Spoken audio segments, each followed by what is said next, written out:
రాష్ట్ర ప్రభుత్వం చేపడుతున్న 99 రోజుల ప్రజాపాలన ప్రగతి ప్రణాళికలో భాగంగా ములుగు జిల్లా కలెక్టర్ దివాకర్ టీఎస్ ఏటూరు నాగరం మండల కేంద్రంలో నిర్మాదర్శలో ఉన్న ఇందిరా మహిళా భవనాన్ని ఆకస్మికంగా తనిఖీ చేశారు.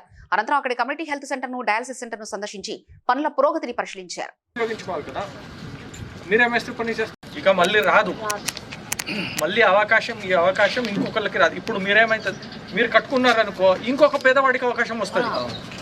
ఇప్పుడు నువ్వు కట్టుకున్నావు అనుకో, మేము పోయి మాకు ఇచ్చిన ఇల్లంతా అయిపోయింది, మాదంతా ట్రైబల్ ఏరియా, అందరూ పేదోళ్ళు ఎక్కువ మంది ఉన్నారు, అడిగితే ఇస్తారు వాళ్ళు నన్ను ఏమంటారు, ఇప్పుడు కొంచెమే కదా